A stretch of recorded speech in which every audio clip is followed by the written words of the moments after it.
Hello students, today we are taking up another chapter, pair of linear equations in two variables from class 10th mathematics. Today we are taking up question number 5 from exercise 3.1.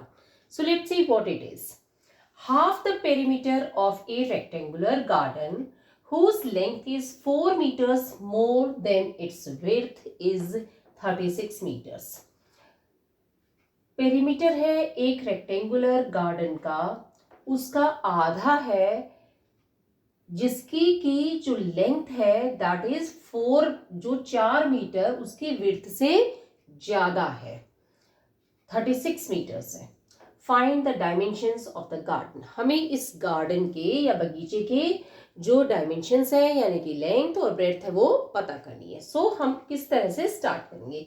सबसे पहले हम लेते हैं late. जो पूछा गया है उसी को हम वेरिएबल्स के तौर पे लेंगे. Let the length of garden be x. Okay. Width of garden, let the width of garden is equal to y. Okay. अब हमने देखा लेंथ ऑफ गार्डन है, ये लेंथ ऑफ गार्डन है, इसको हमने ले लिया x, और ये विड्थ ऑफ गार्डन है, इसे हमने ले लिया y. ओके. अब हमें क्या दिया गया है, half the perimeter of the rectangular garden. Perimeter of garden हमें देखना है. पेरीमीटर का सीधा सा मतलब क्या हुआ, हम यहां से स्टार्ट होते हैं, ये इसकी आउटर बाउंड्री टोटल जो है उसको हम पेरीमीटर कहते हैं.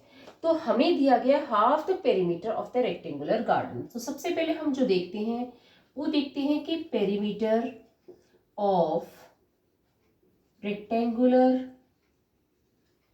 गार्डन, पेरीमीटर किसके बराबर होगा. पेरीमीटर होगा एक लेंथ ये हो गई, एक लेंथ ये हो गई, और एक विड्थ ये हो गई, एक विड्थ ये हो गई. 2 लेंथ प्लस विड्थ, ये है perimeter of the rectangular garden. अब हमें इन्होंने क्या चीज दी गई है, हम उसे प्रोसीड करते हैं. Half the perimeter of the rectangular garden is 36 metre. Okay.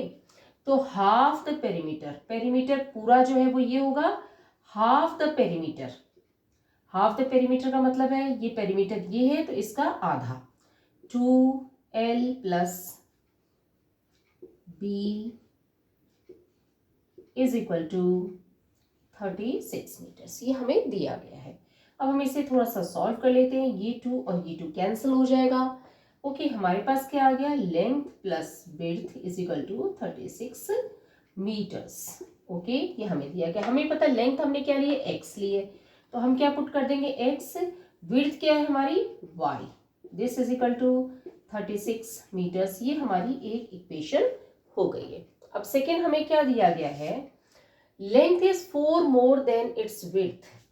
So length क्या है हमारे पास, लेंथ ऑफ द गार्डन क्या है x. लेंथ किसके बराबर है, 4 मोर देन विड्थ. विड्थ है हमारी y.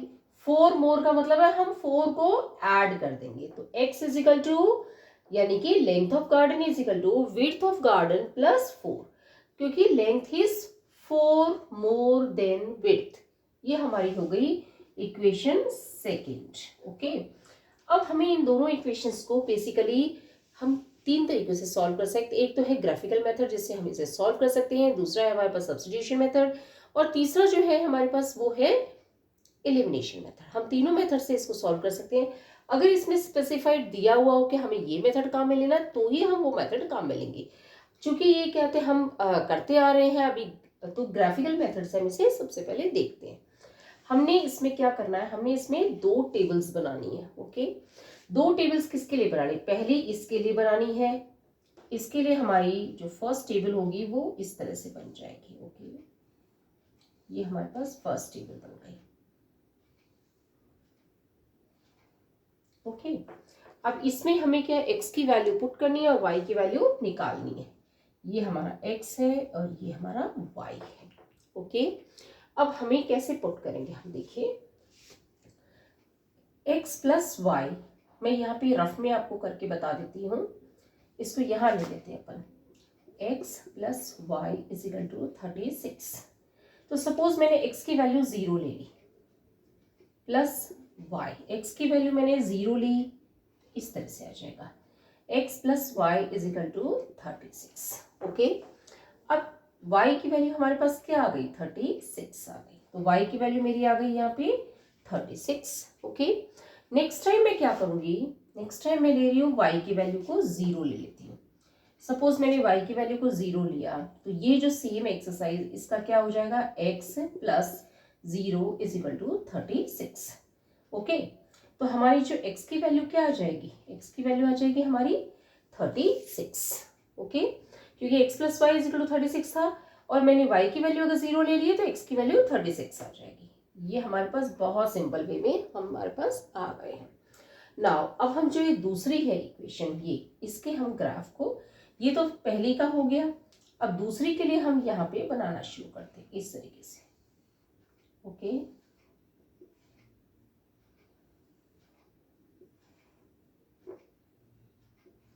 ये लीजिए, और इसको मैं जो है मार्क कर देती हूँ x और y से। ओके, इसमें दिया x is equal to y plus 4। Suppose मैंने सबसे पहले कंडीशन में y को ले लिया 0, तो ये मेरी इक्वेशन क्या हो जाएगी, x is equal to y plus 4, y की वैल्यू हो गई 0 प्लस 4, तो मेरी x की वैल्यू क्या आ जाएगी, 4 आ जाएगी। x की वैल्यू मेरी आ गई 4। ओके, अब सेकेंड सिचुएशन हम लेते हैं जिसमें हम इसको ले लेते हैं, x को ले लेते हैं 0, है ना। अगर मैं इसको इस तरीके से लेती हूँ कि जिसमें मैं x की वैल्यू को 0 लेती हूँ सपोज, तो 0 is equal to y plus 4 हो जाएगा। तो y की वैल्यू क्या हो जाएगी, 4 या प्लस हो रहा है इधर आएगा तो माइनस हो जाएगा, ये हो गई हमारी y की वैल्यू। तो मैंने जहाँ पे x की वैल्यू को 0 लिया तो मेरी y की वैल्यू क्या आ गई, -4 आ गई। ओके, अब हमने एक तरीके से इनमें दोनों ही इक्वेशन, ये सेकेंड इक्वेशन का हमारा है, ये फर्स्ट इक्वेशन का है। फर्स्ट इक्वेशन वाले को हम रेड पेन से मार्क कर देते हैं। 0 x का कोऑर्डिनेट है 0, y का है 36, तो x का 0 यहाँ आ जाएगा, y का 36 कहाँ आएगा, इस पॉइंट पे आ जाएगा। ये मैंने जो ग्राफ बनाया ये x0 x dash y0 y dash करके बनाया है। ओके, और इसके अंदर जो है मैंने जो हर उसको है 4 के मल्टीपल्स में किया है। ओके, यहाँ पे पॉजिटिव है, यहाँ पे भी पॉजिटिव है, इस तरफ और इस तरफ नेगेटिव है। ठीक, अब हमें पता है कि 0x का लेना है और y का 36, 0x का यहाँ आ गया, y का 36, ये y एक्सिस पे आ जाएंगे तो ये 36 आ गया। ये पॉइंट मैंने मार्क कर दिया। अब मेरे पास दूसरा पॉइंट है, x को 36 लेना है और y 0 है। x को 36 यानी कि x एक्सिस पे चलेंगे तो ये 36 आ गया, y 0 है इसलिए y का यह आ जाएगा पॉइंट। अब ये हमारी एक एक्सिस जो है इस पे हमने मार्क कर दिया है। ओके, अब हम इन्हें ज्वाइन कर देते हैं। So let's see how we join them. ये मैंने इसको दोनों पॉइंट्स को ज्वाइन कर दिया है, a और b को, और इसकी जो कोऑर्डिनेट्स है 0 और 36 है a का, और b का है 36 एंड 0, और ये मैंने मार्क कर दिया है। अब हम दूसरा लेते हैं। दूसरा हम जो पॉइंट लेंगे वो किस तरीके से लेंगे, वो हम इस तरीके से लेंगे। दूसरी जो इक्वेशन है इसमें x की वैल्यू 4 है, y की वैल्यू 0 है। x की वैल्यू 4 यहाँ जाएगी, y की वैल्यू 0 मतलब ऊपर नहीं जाएगा, यहीं तक रह जाएगा ये। नाउ सेकेंड में हमारे पास क्या है, x की वैल्यू 0 है, y की वैल्यू -4 है। x की वैल्यू 0, y की वैल्यू -4। ये तो हम इन पॉइंट्स को भी नाम दे सकते हैं। इस पॉइंट को हम p नाम दे सकते हैं जो कि 4 एंड 0 है। इस पॉइंट को हम q नाम दे सकते हैं जो कि 0 एंड -4 है। ओके, अब हम इन दोनों पॉइंट्स को भी ज्वाइन कर देंगे। सो लेट्स सी,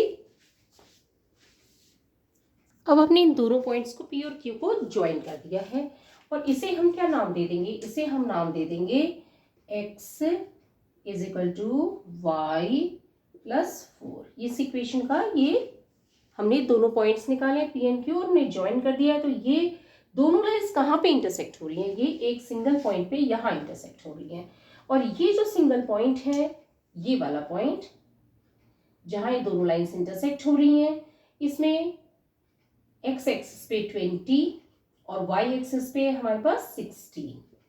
ओके, सो इस पॉइंट को हम नाम दे सकते हैं s। ओके, या सॉल्यूशन कह सकते हैं।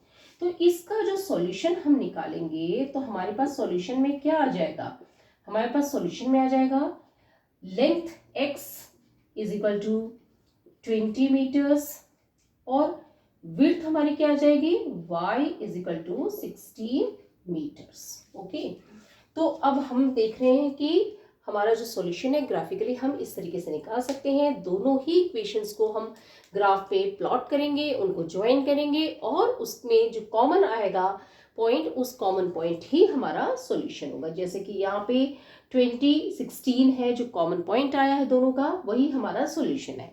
यानी कि इसकी जो लेंथ होगी, x is length, so length इसकी क्या हो जाएगी, 20 मीटर हो जाएगी इसकी रेक्टेंगुलर गार्डन की, और जो विड्थ है इसकी वो हो जाएगी 16 मीटर्स। हम इसको यहाँ पे लिख सकते हैं इस तरीके से, दिस इज लेंथ, ओके, और this is breadth, width, this is width. Okay, इसको हम ब्रेड्थ भी कह देते हैं। ओके, तो इस तरीके से हम अपना आंसर निकाल सकते हैं और इसका आंसर ये है कि इसकी जो लेंथ है वो 20 मीटर्स है और विड्थ जो है वो 16 मीटर्स है।